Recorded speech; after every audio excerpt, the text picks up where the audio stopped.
17. And Colleen actually on Friday celebrated her 15th spiritual birthday as she was baptized at 13 years old.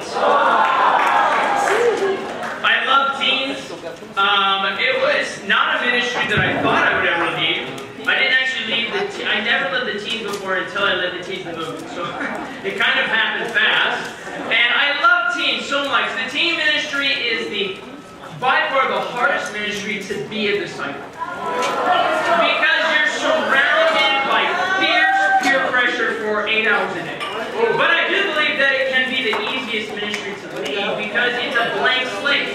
So many of the teens, they're untampered by the world.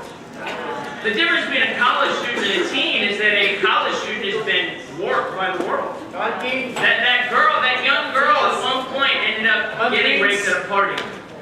Got drunk, has done drugs, and it has a lasting effect. And so I believe in every way that the teens are the future of God's movement. Amen? You know, I thought, what to talk about today? I mean, believe it or not, this is my first time out of the United States of America. I've been to Canada, I've been to what we would call Tijuana, Mexico. It's kind of where Americans go, where it's not quite dangerous. And yet I've never been out of the United States. And so it's an honor that Manila is able to be the first city that I've been to. But, you know, what do I talk about? You know, it's a different culture, of course. And yet I thought, wow, there's one story that I think we can all relate to. And since I lead the teens, I figure it's a great start to where the lesson would be. And I love the book of 1 Samuel and 2 Samuel. Because I believe that in every way it explains the heart of God as it pertains especially to leadership. And the heart that God wants us to have. Saul becomes king of Israel. He's a head taller than every single Israelite. So imagine really Kyle in a room like this. He stands out as someone who you would naturally think, just from a physical presence, would be the leader. And he also is an incredible leader on top of that. And yet, unlike Kyle, Saul was unspiritual. Saul had good times, and yet a time came where Saul let it get in his head. And he thought that he could do the duties of the priest and be the king, and also think for God. And sadly, God resigns him as king of Israel. Though no one really knew that. And then God would then come to David, and David would be anointed king over Israel. Interestingly, though, no one outside of David, his family, and Samuel knew that he was the anointed king of Israel. And so, in chapter 17, we see a young David who, though he knew, probably not fully knew, but had a grasp of being the king of Israel, but no one else knew it. And I believe that so much of Satan's attacks in our lives simply start with us not having our head in the game. That expression here? Head in the game? Right? So often in football, of course in America we love football, the best tackles are what you call blindside. Which means that you're running this way, and without you don't see them as someone hits you from the side, and it's amazing because someone that's maybe relatively small could easily tackle someone like Kyle. And that's how Satan gets us. He blindsides us. I read a book called The Art of War by Sun Tzu, and he's a Chinese commander of thousands of years ago of the Chinese dynasty. And really the preface of the book is that how you go into the battle already determines how you're going to come out. If the warriors are scared, you already lost. If you don't have a plan A, you've already lost. If you don't have a plan B, you already lost. If you don't have a plan C, you've already lost. And yet, I believe in every way, as we look at 1 Samuel chapter 17, and we read the story of David fighting Goliath, but really we study out before he fought Goliath, we're already going to know how the story goes. And so the title of this morning's lesson is very simply, The Battle is Over Before It Begins. The battle is over before it begins.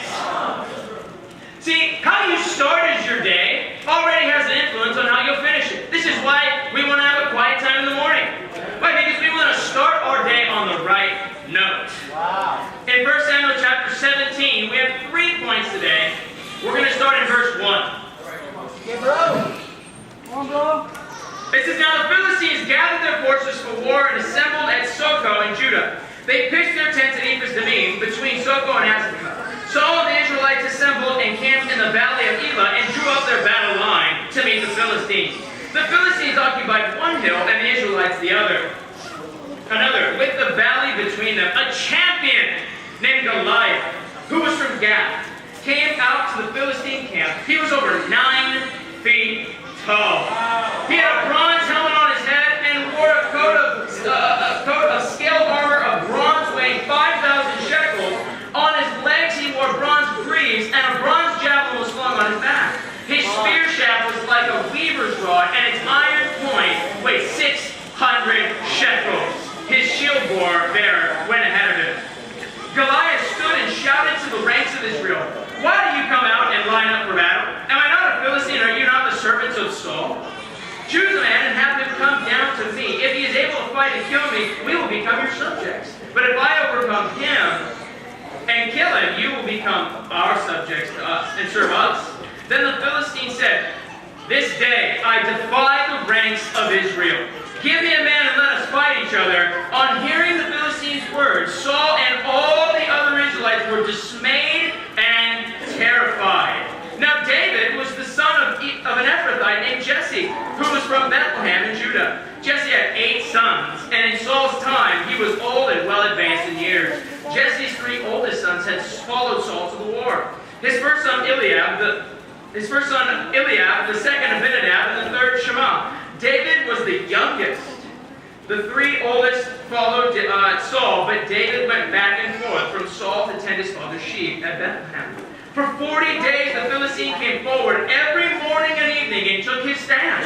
Now Jesse said to his son David, take this ephah of roasted grain and these 10 loaves of bread for your brothers, and hurry to the camp. Take along these 10 cheeses to the commander of their unit. See how your brothers are, and bring back some assurance from them. There was Saul and all the men of Israel in the valley of Elah fighting against the Philistines. Wow, I mean, there's so much here. Point number 1 is very simple. To survive and thrive, you need a tribe. See, the battle is over before it begins. And so to survive and thrive, you've got to have a tribe. And sadly, one of the greatest inventions of Satan is the Industrial Revolution. Now, there's nothing that, it's not evil in and of itself, but in America, everyone lives their life for themselves. Everyone makes their own money for themselves. Everyone lives for themselves. And yet a tribe, what is a tribe? A tribe is what you see, look around you. A tribe is a family. But a tribe, when necessary, is an army. They are one in the same. And to survive and thrive, you have to have a tribe. If there is not a tribal atmosphere, if the relationships of God's kingdom are not that of tribal, meaning what? Acts chapter 2, they shared everything they had in common. They sold their possessions and gave to anyone who had need. Day after day they met in the temple courts. They broke bread in their homes and ate together with glad and sincere hearts, enjoying the favor of all the people. And the Lord added to their number daily those who were saved. See, that every day someone was getting baptized. I think it's amazing that there are 5 people baptized today. Wow. Isn't that amazing? The additions, the baptisms that the first century church saw was simply a byproduct of them being a tribe. They were a family and an army. And yet, that's what's missing at this point in Israel. You jump into the text and you see that the Philistines gather on one side. Imagine a hillside on one end, and then a field in the front, and then another hillside with thousands of warriors on both sides. Can you imagine the scenery? And then imagine a man named Goliath coming down and defying the ranks of Israel. It says he was 9 feet tall. I mean, can you imagine what that would have looked like? I think we can imagine what it would have looked like. We have a lookalike right here of how big Goliath would have literally been.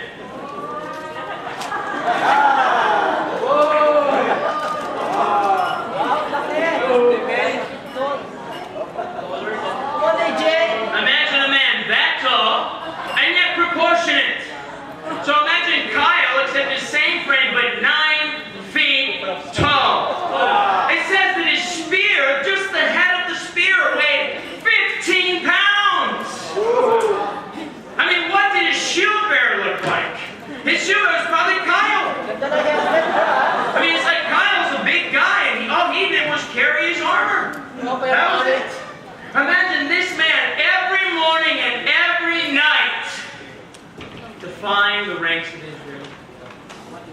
And yet, of all the thousands of fighting men, not a single one came to fight. It says for 40 days. You know, 40 is a very important number. It's not random. The number 40 is a number that represents sanctification.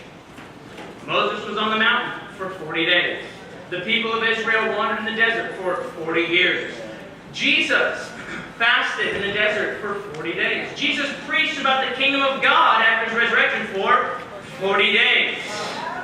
And right here, Goliath taunts the Israelites for 40 days. It's a sanctification, meaning what? The purging of something to prepare for something new. And after 40 days, I mean, I tell you what, you ever go a day without a quiet time? It's not the end of the world, right? But you know, you kind of miss it, right? You ever cower out sharing your faith? It kind of hurt, but it's not the end of the world. But imagine doing that every day for 40 days. That's what Jesus says. You just got to seek first his kingdom and righteousness one day at a time. But the greatest gift God gives us is a new day. But it says for 40 days they cowered out. And yet, what was the sanctification that took place? It was that by the end of the 40 days, it was evident in every single man's mind, we need a new king. Someone who will be bold and courageous enough to fight for his people. Because Saul is out hiding. And yet God was preparing David to do something great. I find it interesting because Goliath, it says he was a champion. I think we automatically imagine that he was just this gritty, big guy that drooled. Had a big old beard and was tough. Though that is true, the Hebrew word used here for Goliath does not just denote a fighter, but a family man. And so Goliath, yes, he was a warrior, he was a fighter, but he was known as a family man. He was a husband, he was a father. To the people of the Philistines in Gath, he would have been a public figure. People would have loved him. And so we understand what has happened is that Goliath understood what it meant to be a tribe. Yes, he was 9 feet tall, and yes, he was a warrior, but he said, hey, listen, the Philistines, the people of Gath, this is my family. And I'm not going to allow the army to die. I will come out and fight myself. I'll put my own life on the line so that I can save my people. The opposite of where the Israelites were at. The Israelites were, wow, this guy's huge. What about my family? What about my wife? What about my kids? They went for a second thinking, hey, what about Zach's wife and kids? Oh, come on. Oh, come on. That will one day come. What about Kyle's wife? What about John? What about Brett? What about their kids? They were only thinking about themselves. Come on, preach.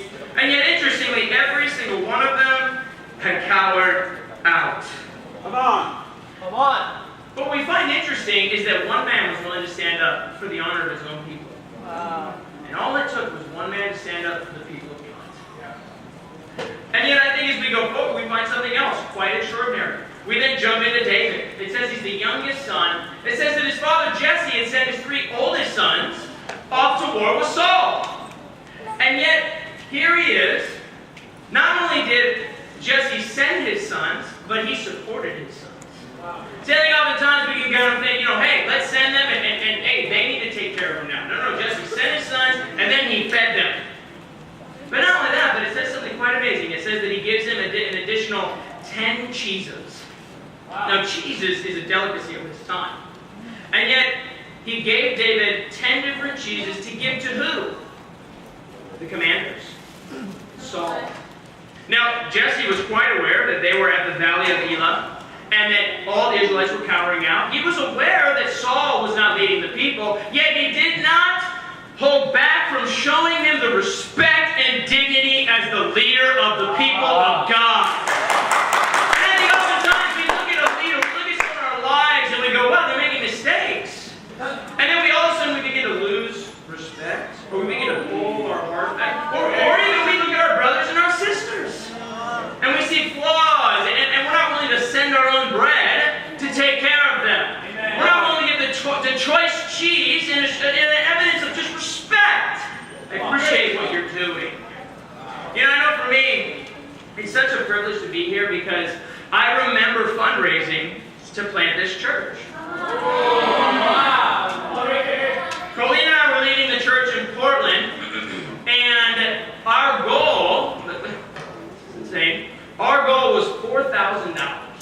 What is that in pesos? 160,000 pesos? About 160,000 pesos was our goal. Now, I'm not rich. Right? This is like my secret. I'm good. And yet, I remember giving plasma. Did they do that here? Yeah. Where they put a needle in you, and then they pull out blood, and then they cycle the plasma out, and then they put the blood back in. They do that 5 times. It takes about an hour, and then you give you 40 bucks. But I had no other way to make money because I was in the ministry and I was serving. But you know what? I gave plasma over 15 times so that we could plant the church in Manila. I gave it free. Wow! I gave plasma 15 times over and over and over again. Why? So that we can have a church of sold-out disciples in Manila. And yet, coming here was not without sacrifice. Colleen and I have our beautiful daughter, Mina. And yet, Colleen is little. She's 5 feet tall. And Mina was 8 pounds, 9 ounces. Big baby. 21 inches. Huge baby. And Colleen ideally just wanted to have Mina naturally. Did not want to have epidural. Go ahead, epidural. She did not want to have a C-section. Well, we come in about 5 o'clock at night Saturday, water breaks. We go to the hospital, midnight, still no contractions, which is not good. So they start putting her on a chemical called Pitocin to get the labor going.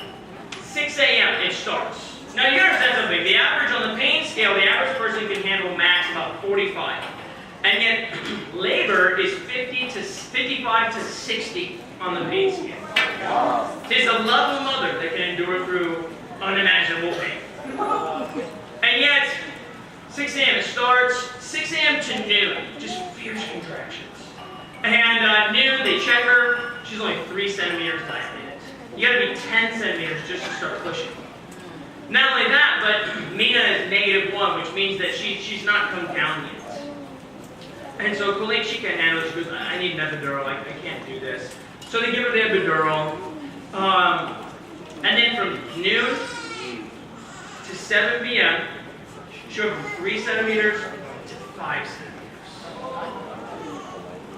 And unfortunately, all of a sudden, because Colleen's water had been broken for over 24 hours, she got an infection. She started getting a fever, and that, when you have a fever, that compromises the baby. And so Mina's heart rate, which was normally about 140, started jumping to about 185. That wasn't the reduction. The reduction was all of a sudden, then it started at 185, 185, 120, 120, 120, 185. The baby was compromised, panicking. And so literally, I'm standing there. The nurses rip the wires off of her. They go, we got to get her into the surgery room. We have to do an emergency C-section. And so I'm sitting there with this white suit on, and with like a cleanly suit, and I mean, I'm just sitting there, and I'm just thinking, like, am I gonna lose? Come on, bro.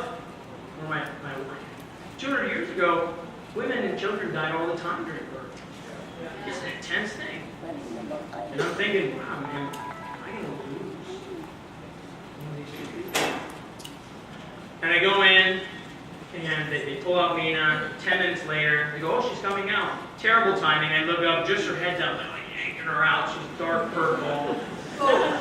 I leave with Mina to show her to the family, and little do I know, as they're sewing Colleen up, all of a sudden the painkillers come down, and she starts feeling them cutting her. She starts convulsing from the pain and passes out. And then, 1 week later, I get on a flight to come to Manila. In every way, I would have wanted to stay just for the emotional support of my wife, daughter, and yet, I have to understand that we're a tribe, which means that we're a family, but we have Ignite, we have the GLC, which means that sometimes as a commander in the army, there's a time to go to war. It's not going to be convenient. It's going to be challenging. But are you willing to sacrifice your life so others may live? Wow. Are you willing to lay it all down on the line? Are you willing to pour out every last drop of blood, sweat, and tears for one more soul? For your brother and your sister. You know, I think for us, we understand it's time to go to war. See, when we come together, what is it? This is family time. But when service ends, we go to war. We go to war. Why? Because we are fighting the armies of Satan himself.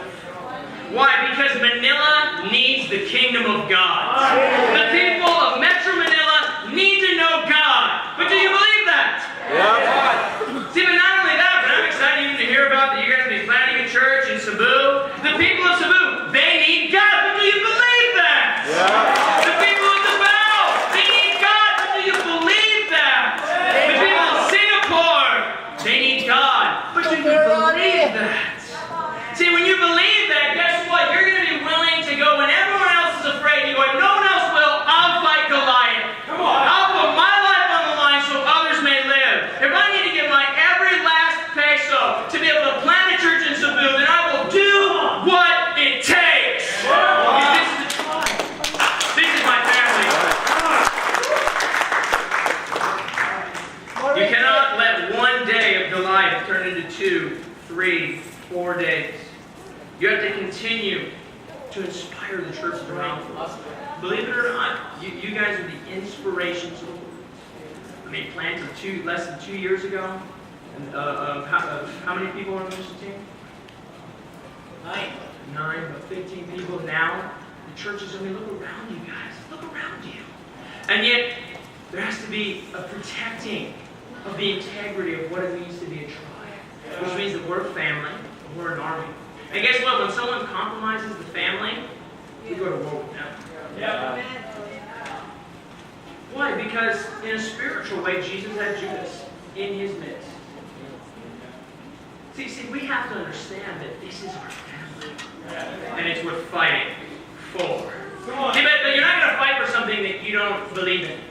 Here, learn something right here, that no one ever does something they don't want to do. At the end of the day, no one does something that they don't want to do. Unless there's a reward. For me, in no way do I want to wake up at 3 in the morning and change my daughter's poop diaper. In no way is that something that I look forward to. I was looking forward to the Manila trip. I was not looking forward to changing poop diapers every morning. In no way. But why do I do it? Because she is my reward. See, I don't particularly enjoy in the moment sharing my faith. I'm prideful, just like all of us. I care about my image if I let myself. And yet, the reward is what? For me, the reward, guys, is you see people get baptized today. What's my reward? My reward is when I baptize someone, I look straight into their eyes. When I meet someone, I look at their eyes. And then when I baptize them, I look at their eyes. Why? Because my motivation is when they get baptized, the thing that does it for me is when I look at their eyes, I see hope. I see hope. See, that motivates me. When I walk around a lost world and I just see emptiness, and I study the Bible with someone, I take note of their eyes, and I fight for their soul. Why? Because I want to see the hope in their eyes the day they come to me back.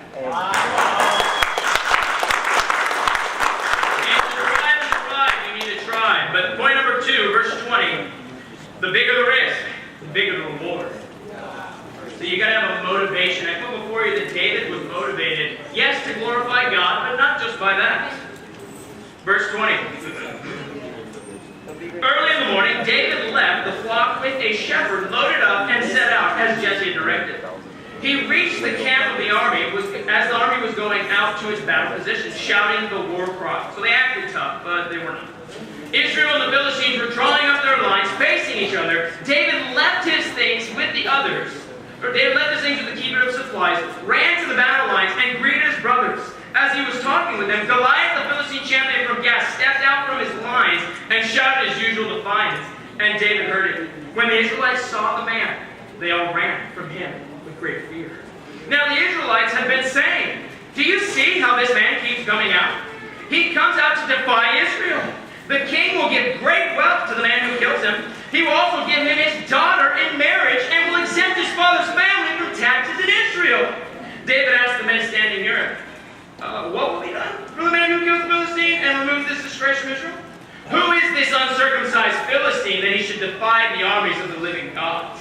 They repeated to him what they had been saying and told him this is what will be done for the man who kills him. Then Eliab, here comes the big brother, leading by example, David's oldest brother, heard him speaking with the men. He burned with anger at him and asked, "Why have you come down here? And with whom did you leave lead those few sheep in the desert. I know how conceited you are and how wicked your heart is. You came down only to watch the battle. Now what have I done, said David. Can I even speak? He then turned away to someone else and brought up the same matter. And the man answered him as before. What David said was overheard and reported to Saul, and Saul sent for him. Point number 2, the bigger the risk, the bigger the reward. See, the battle's over before it begins. But if you don't have a reward in mind, you're not going to take a risk. You're not going to risk for something you don't see a reward in. You know, I know in the United States, guys, one of the battles is just greed. It's greed. And yet, when disciples see this, they see the reward. Now, I'm here to tell you that when you see a church like this, the risk is worth the reward. It's worth laying down every last penny you have. Why? Because this is the reward. And yet, what is our eternal reward? Our salvation. That's right. And yet, it's very funny because David comes down, and it says that he comes to the battle line. You know, David just loves the battle. He loved the battle because at the end of the day, we don't love the battle. Just getting in there, getting into some studies, getting down to the nitty-gritty, talking about false doctrine, challenging people with their sin. If at some point there's not an inner burning for that, you're not going to enjoy the battle. See, every one of us has to be a bit of what you call in the States a juggernaut, which is just kind of like a crazy soldier. That you run to the sound of danger.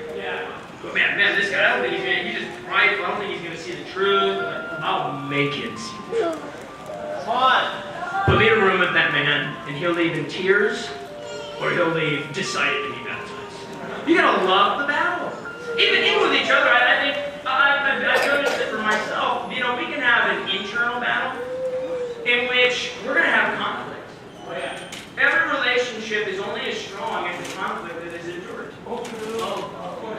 Right. See, the reason that Kyle and Joan, in 20 years from now, they've been married for 30 plus years, the reason that they'll be so happy, the reason that they'll be so close, the reason that, you know, you'll even see Kyle picking up certain things about Joan, not his height, but Joan will pick up certain things about Kyle. There's a meshing. Why? Because they endured together. See, the more conflict, the more unity. And I think sometimes we lack a warrior's instinct that when someone hurts us, we pull back. That's cowardly. And Revelation 21:8 says that cowards go to hell. That's right. Cowards go to hell. You cannot let that Goliath get in your life. When someone hurts you, what do? You pray, you forgive them, and then you let them know what they did. Though it does not matter because you already forgave them. It's like giving someone a gift and then getting upset because they didn't respond joyfully. Who was the gift for? Was it for them or was it for yourself? In the same way, but hey, listen, bro, this hurt me a lot, and next week, you know, I forgive you. And maybe they go, I totally disagree. You were in sin. If you're not resolved to forgive, then you didn't forgive. See, at the end of the day, when you get to heaven, you know what's going to happen? You're going to go before God, and He's going to go, what was this? I heard you like you were pulling your car back, you had a lot of contempt, a lot of bitterness, criticism. You go, well, God, I mean, you know, this person, you got to go, whoa. I'm going to judge them in 1,000 years, but I want to talk about you. You knew what was right. You knew that I sent my son to die on the cross, and yet you held on to those feelings. It's for your own sins that you're condemned. Right. Come on. See, I think for us, we got to understand, guys, the bigger the risk, the greater the reward. You want to go to heaven, you're going to have to let people hurt you. You want to go to heaven, you're going to have to push through pain. You want to go to heaven, you're going to have to act out growth. See, the reward is worth the risk. I always tell people that when you get to heaven, you better come to heaven with a heart covered in scars. Come on, Nando. Why? Because your entire life you let people break your heart. But you relied on God to heal it. That's right. All right, come on. See, but oftentimes so many people that they let anyone hurt them. And so you get to heaven and God goes, your heart is untouched. You didn't even let me get to it. See, we've got to be willing to let people hurt us. It's maturity and it's love. That's right. Awesome. You know, the truth is that in God's kingdom, the rewards are endless. Jesus tells Peter and the apostles in Luke 18, he says, hey, whoever's given everything, they will not fail to receive 100 times in this life and in the age to come. Wow. The word gospel, you know what it means in Greek? The good tidings of God's kingdom. This is what the gospel is all about. When you think about God's kingdom, you think about a relationship with God. I mean, there are so many great things about God's kingdom. That's right. I mean, just what can you guys think of? Zach, what is good about God's kingdom? Fulfillment, purpose, what else? Marriage. Yeah. Right? You're able to have an actual marriage and push through the pain. You're able to raise your children in a safe environment. Awesome. The rewards are literally endless. Yeah. Awesome. But is the risk worth the reward? God has to be our reward. If we're not willing to risk, the pain will come. See, it's amazing to me how much Saul was willing to sacrifice so that he wouldn't have to fight the fight. Because I'll give a ton of money, I'll give my daughter, I'll give royalty to anyone that fights me. And yet, who should have fought? Saul should have fought. He was willing to pay a lot of money so that he wouldn't have to fight. See, everyone sacrifices in some way. You can sacrifice your feelings or you can sacrifice your soul. It's up to you. Come on, that's right. Come on, bro. Get it out, bro. And yet, it's amazing because David comes to the people and he overhears them. He goes, have you heard what Saul told him to do? He goes, he's going to give him money, he's going to give his daughter, and he's going to ultimately give his family royalties that they're paying taxes. He goes, wait. Say that again. Great wealth, his daughter, and then Eliab comes. Eliab, his older brother, should have followed. Yeah. And yet what do we see here? We see that David's zeal, David's faith, made Eliab bitter. Made him bitter. He became scarred rather than calloused. See, a scar is something that's left, but a callus makes you tougher. It makes you tougher. He had a wound. You just touch it hurts. And yet we can see that oftentimes, don't we? Go, oh, this guy's fired up. But you know, you just stick around in the kingdom like me for 15, 20 years, and then you'll be more mature, and then you'll understand what I'm saying. And yet Eliab was totally absent. And yet David goes, now what have I done? He goes, you know what you've done? You came down to watch the battle. Yeah, I did. You're a warrior. You're supposed to be watching the battle. He goes, I don't know how conceited you are. You just want a lot of money. It's not a bad thing necessarily, right? You just want to marry his daughter. I am still single at this moment. She's fairly beautiful. I wouldn't mind it. And you're just trying to get dad off from having to pay taxes. Yes. Yes, I am. You know, so often we go, you know, the only reason you're being nice to me is because you don't want to go to hell. You know what? You caught me. I don't want to go to hell. I don't. See, David was not afraid of the reward. I think sometimes as disciples, we can get guilty about the reward.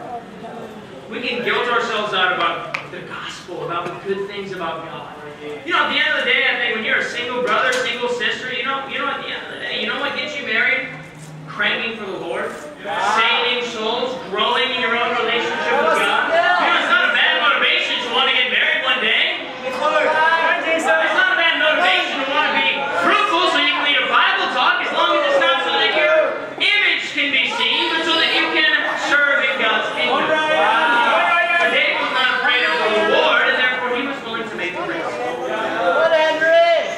See, sadly, we can be afraid of the reward. We can be afraid to make a risk, and so then we tiptoe in. And then what happens is we don't achieve it because we didn't deserve it. You know, I know for me, when I was in Portland, it was a challenging time. There were different challenges. There were baptisms, and there were great things, and I learned so much, I wouldn't take it back. But, you know, there were challenges. In a lot of ways, I hardened my heart. And really, at one point, a couple that Colleen and I had baptized, Fred and Tiffany, who were our best friends. I mean, every night they spent the night, every other night they stayed the night, we had tea time, and they were our best friends. And yet, they had just had a little baby named Mila, and she was very colicky, she cried a lot, it was very overwhelming for them. And so I had asked them to step down from leading, so that they could just take a time of refreshment, to be able to just get their feet under them. But because I was so selfish with my heart, I didn't want to deal with the I didn't want to deal with it emotionally, the feelings that they were having. And so I talked to them the next day. I flew to Orlando for Ignite. Then we had the Global Leadership Conference. And so 3-4 weeks went by. I didn't even call to say, hey, how are you guys feeling? Because I cared, but I cared more about myself. And I didn't want to put myself in that awkward circumstance. I felt guilty. And sadly, they both became very hurt, very bitter because of my sin. And Freddie then at one point kind of began to distance himself from the church. And it's very challenging. And yet my heart was hard, so I didn't go there. About a month later, I had him over for dinner, and I apologized. I got rebuked. And so I went after repenting. I said, hey, listen, I'm so sorry. And Fred comes in the room. He goes, bro, I forgive you. Look, I really want to repent here. I've been gone for just a month, but I feel totally empty. And so we started coming to church, started apologizing to people. And that weekend we had our annual marriage retreat. Wow. And I remember we're in the middle of the class, and we're actually just finishing up. And I'm talking to some disciples, and I overhear Paulina in the room. And she's crying. And I go over and she's weeping. Because in the middle of the class, we got a phone call that they were killed in a head-on collision. With Fred, his wife Tiffany, and their 6-month daughter Rena were killed in the collision. And I remember feeling filled with guilt and remorse. Because though I believe that Fred's heart had changed, I'll have to live the rest of my life not being able to make that up. And I think the greatest trick Satan has pulled us into is that we think that we have time. We think that that person hurts us. We think that we have these feelings. We think that we can let time settle in. But the challenge of the scriptures is to act in the moment. It's not to let the day come or the night come, or Satan will get a foothold in your life. And yet when you see someone walk by and you feel compelled to share your faith, or whatever it may be, we have to become people that strike in the moment. But we don't allow time to get the best of us. And yet right here, because of all the soldiers, they allowed one day to turn into 2 to 40. And so because David came in fresh, it embittered everyone. And yet I gotta love the last verse here, verse 32, or verse 31. Come on. It says that what he had said was reported to Saul. I mean, you gotta imagine that. Saul's in his chambers, probably watching Netflix. And a soldier comes in and he goes, Saul, you're not going to believe it, but there's a guy out there who is fired up right now. Come on. Saul goes, are you an informant from the Philistines? Are you trying to play a joke on me? He says, no, Saul, there's a guy out there. He's fired up. He's talking about killing Goliath. Get that guy over here right now. See, faith is contagious, but so is faithlessness. So is bitterness. See, you infect people with what you choose. And yet right here, David was willing to make a risk for the reward. You know, I imagine there are many here right now that are still studying the Bible. You know, you could die tonight. We all could. I want to encourage you to make the most of this. To not talk about being a disciple. When you see the challenge in front of you, oh, I have this girlfriend, this boyfriend, I have this job, or I have this. Let me tell you something. It's going to leave you feeling empty at the end of the day. You got to take a step of faith, and you got to do what it takes so you can have your relationship with God. Come on. And yet all the more for us as disciples. When we feel just a little cringe, or we feel like there's a little bit something off, we don't feel close to the Lord, you don't wait for time. You got to strike now. Right. And so the encouragement, guys, is every one of us, every night, to end on a positive note. Wow. To wake up genuinely with a fresh start. Isn't it amazing that God has given us a dawn and dusk? See, when the sun goes down, you deal with your problems and you put them to the side. When the sun comes up, and of course, the dawn, John 1, is Jesus. And of course, the Greek word for the light literally means the beginning of perception. See, the light comes up, you begin to see things clearly. See, it's not until Jesus comes into your life that you can see things clearly. And yet right here, David was full of faith. So he saw things clearly. He goes, yeah, I mean, Saul's daughter's a pretty girl. money. I like money. My dad doesn't have to pay taxes. But here's the bottom line. This heathen has disgraced the armies of Israel. That's right. See, the risk was worth the reward. Point number 3, verse 32. Verse 32, we finish out. Come on, Ricky. Come on, brother. They're also. He says, Saul replied, for verse 32, it says, David said to Saul, let no one lose heart on account of this Philistine. Your servant will go and fight him. Saul replied, you're not able to go out against the Philistine and fight him. You're only a boy, and he's been a fighting man from his youth. But David said to Saul, your servant has been keeping his father's sheep. When a lion or a bear came and carried off the sheep from the flock, I went after it, struck it, and rescued the sheep from its mouth. When it turned on me, I seized it by its hair, struck it, and killed it. Your servant has killed both the lion and the bear. This uncircumcised Philistine will be like one of them, because he has defied the armies of the living God. The Lord who delivered me from the paw of the lion and the paw of the bear will deliver me from the hand of this Philistine. Saul said to David, go, and the Lord be with you. Then Saul dressed David in his own tunic. He put a coat of armor on him and a bronze helmet on his head. David fastened on his sword over the tunic and tried walking around because he was not used to them. I cannot go in these, he said to Saul, because I'm not used to them. So he took them off. Then he took his staff in his hand. Chose 5 smooth stones from the stream, put them in his pouch, in the pouch of his shepherd's bag, and with a sling in his hand, approached the Philistine. Point number 3. The practice makes perfect, but it takes a team to achieve your dream. Practice makes perfect, but it takes a team to achieve your dream. It's fascinating because here David comes in the presence of Saul, and he says, Saul, let no one lose heart on account of this disgusting filth. I'll fight him. I want you to imagine the scene, right? I want you to imagine Cholo. Where's Cholo at? Cholo. Go on, Cholo. There we go. Cholo's there. Come up here, Cholo. Come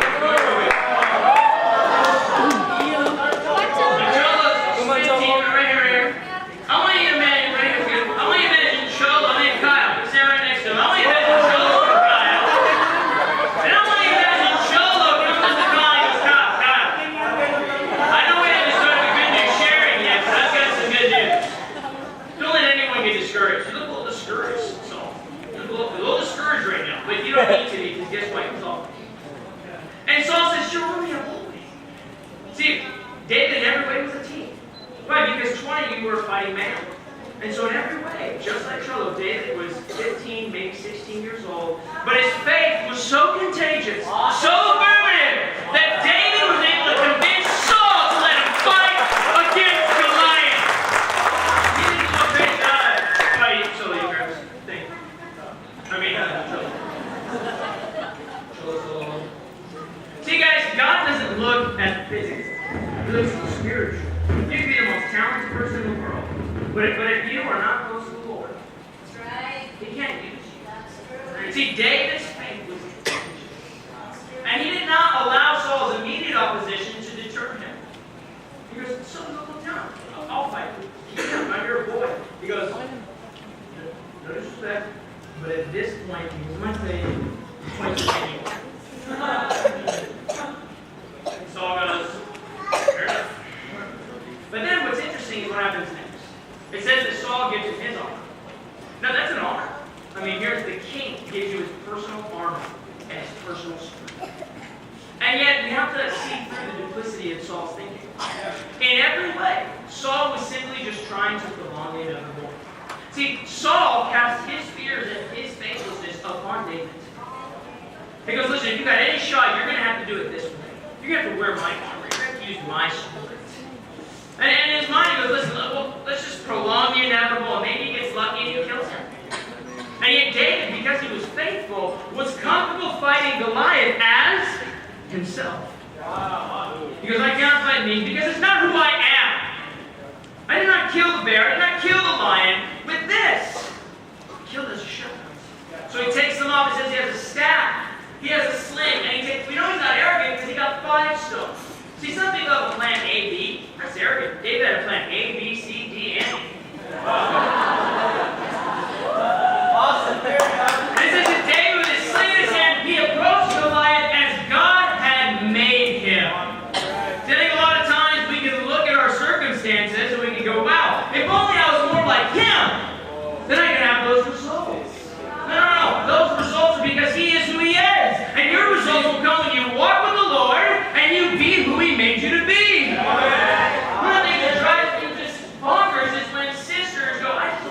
pretty. You know, the truth is not everyone's pretty. Amen, bro. But here is the truth. Jeremiah 1:5 says that God handed you in the womb. And so we go, I just don't think I'm beautiful. You know what that does? It insults God. He goes, you know what? You know what made your face? I did. That laugh that you hate, I gave it to you. I thought it was cool.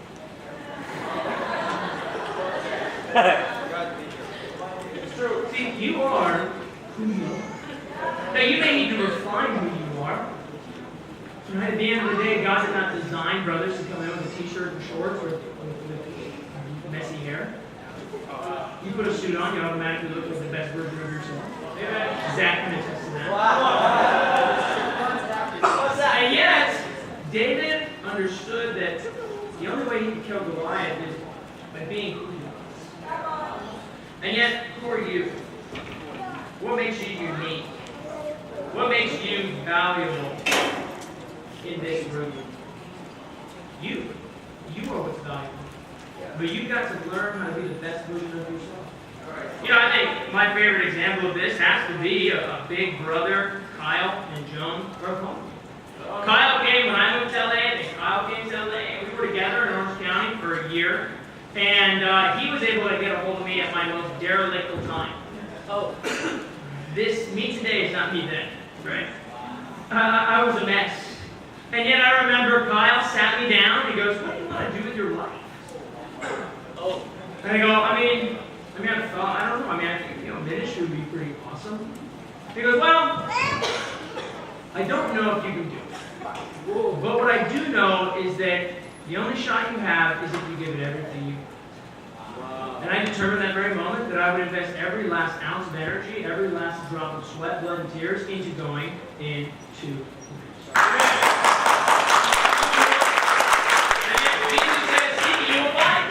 The issue is not that it's not there. The issue is that some things take a little bit longer to look for. And yet, I think Kyle was amazing. Man, he came to Fullerton. We baptized many people, and then they sent out the church to plant Honolulu, Hawaii, and it was amazing what they did in Honolulu. I mean, even now, him coming back to the Central, and now hitting Manila, and to see the kids. I mean, in less than 2 years, to see what the church has done, to see what God has done, is so amazing. Yeah. We are so lucky to have time. But believe it or not, I actually just found this out yesterday, and I didn't pray all night about it, but Kyle actually has sin. Can you believe it? What? I honestly thought I was allowed to pray this whole time. Oh my gosh. The guy has sin. What? I kind of knew Zach did, but I was still a little surprised. Now, I wasn't surprised when I found out that John was Negros. I saw that. You know, guys, at the end of the day, we have to appreciate who we are and not focus on who we are. Yeah. Because if Jesus used that tactic, he would have died by the time you were 11 years old. First day you hit puberty, you did. And the Bible says by the measure you use will be used against you. See, practice makes perfect. You've got to refine and define yourself, but you've got to be willing to take risks. But it takes a team to achieve your dream. If you don't work together, you work alone. If you work alone, you will fail. See, but failure is not final. See, you got to fail to become familiar. See, David probably almost died many times. And you know, what a crazy guy. He goes, hey, when a lion came and took one of those sheep, I chased it down. Now, I understand fighting for your life, but for me, I'd be like, hey, we'll make up that sheep somehow. It's gone. It's gone, guys. Let's pray. It's dead. But not David. He goes, I'm going to see you tonight. He says, when I turn on me, sure the fire turns. See, David was only able to defeat Goliath, check this out, because of his experience. And yet, here's the thing. Had he not been a shepherd, had he not cared for those sheep, he never would have gained that experience. See, the only reason that David fought the lion, the only reason that David fought the bear is because he had sheep that he was looking after. The only way you're going to learn how to fight Goliath in your life is that when you take it upon yourself that, hey, this is my family, these are my brothers and sisters, and I will fight for them, and I will die for them.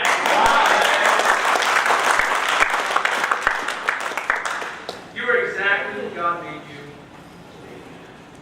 You know, as Colleen was going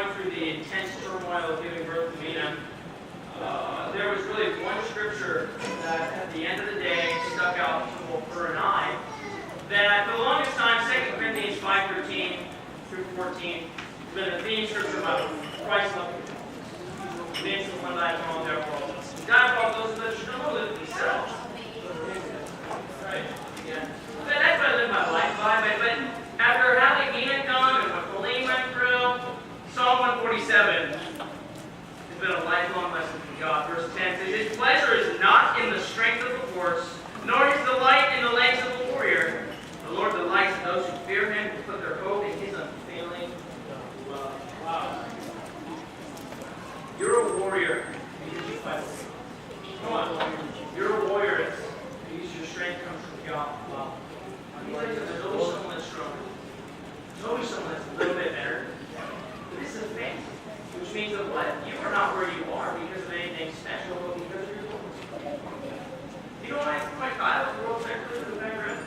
Because when things were in shambles, an unexperienced 24-year-old guy literally took a stand to be with Jesus. Put everything on the line while loyalty to be with him.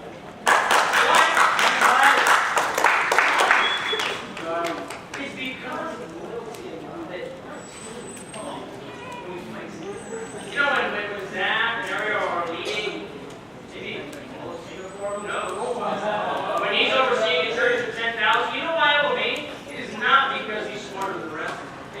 It's because he's stuck by Kyle from the beginning. Oh, yeah. And he rose up and God used him to lead the message. You know, as we go into the text, I'm not going to read the rest of the story.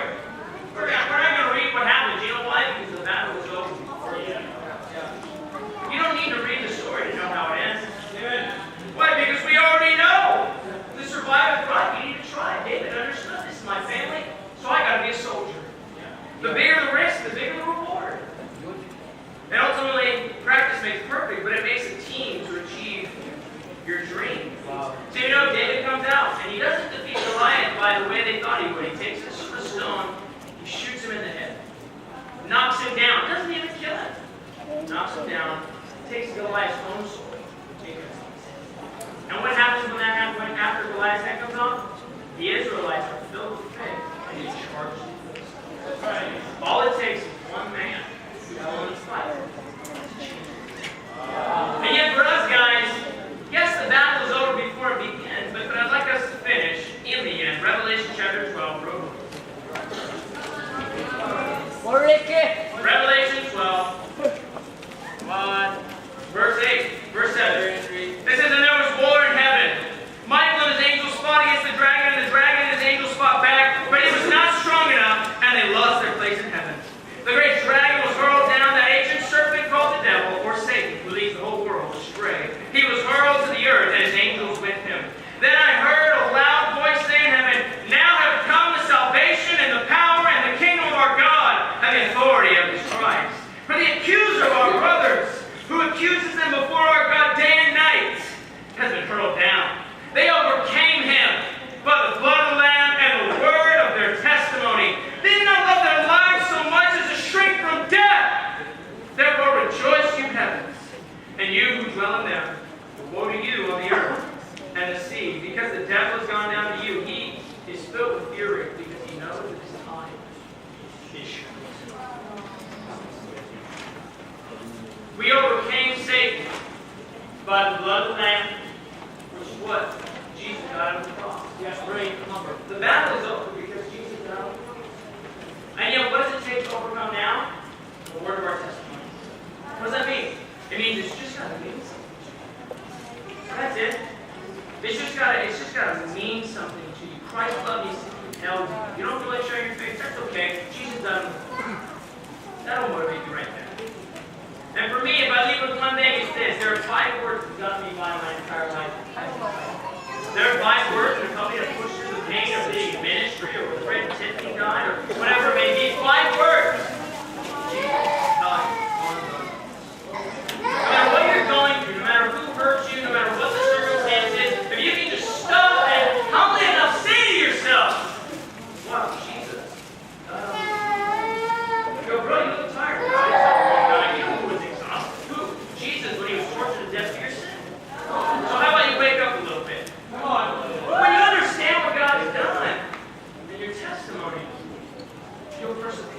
Wow. There'll be nothing that can stop you. That's right.